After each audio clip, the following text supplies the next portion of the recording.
ఆ కుర్చీని మడతబెట్టి మెడలు ఇరిగిపోయినాయి. కుడిచి మడతబెట్టి అనే డైలాగ్ సోషల్ మీడియాలో ఎంత ఫేమస్ అయిందో అందరికీ తెలిసిందే. సోషల్ మీడియాను ఓ ఊపు ఊపేసిన డైలాగ్ అది. ఆ డైలాగ్ చెప్పిన కుర్చీ తాత కూడా సెలబ్రిటీ అయిపోయారు.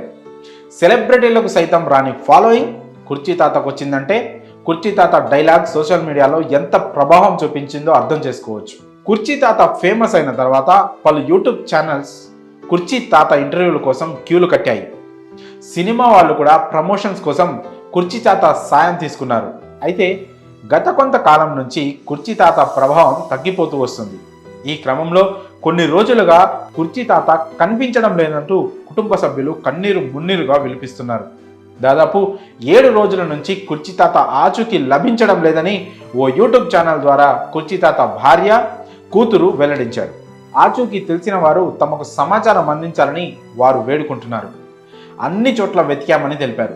కృష్ణకాంత్ పార్క్ వద్ద ఉండే కుర్చీ తాత కుర్చీ మడతపెట్టి అనే డైలాగ్తో సోషల్ మీడియాలో ట్రెండింగ్ సృష్టించారు. యువతకు ఆ డైలాగ్ విపరీతంగా నచ్చడంతో సోషల్ మీడియాలో భారీ ఫాలోయింగ్ను సంపాదించుకున్నారు కుర్చీ తాత. కుర్చీ మడతపెట్టి అనే డైలాగ్తో కుర్చీ తాత జీవితం పూర్తిగా మారిపోయిందని చెప్పాలి.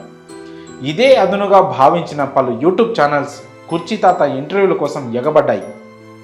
ఈ కారణంతో సోషల్ మీడియాలో మరింత ప్రాచుర్యం లభించింది కుర్చీ తాత అలియాస్ కాలాపాషాకి. అయితే తాజాగా కుర్చీ తాత కనిపించడం లేదనే విషయం హాట్ టాపిక్గా మారింది. గత 7 రోజులుగా ఆచూకీ లభించడం లేదంటూ ఆయన కుటుంబ సభ్యులు సోషల్ మీడియాలో పేర్కొంటున్నారు. అన్ని చోట్ల వెతికామని ఎక్కడా జాడ దొరకలేదని వారు కన్నీటి పర్యంతమవుతున్నారు. కృష్ణకాంత్ పార్క్ వద్ద ఉండే స్థానికులను కూడా సమాచారం అడిగి తెలుసుకున్నామని, గత 7 రోజుల నుంచి ఆయన ఇక్కడ కనిపించడం లేదంటూ వారు తెలిపారన్నట్టు కుటుంబ సభ్యులు పేర్కొన్నారు. పోలీస్ స్టేషన్లో కూడా ఫిర్యాదు చేయనున్నట్లు కుర్చీ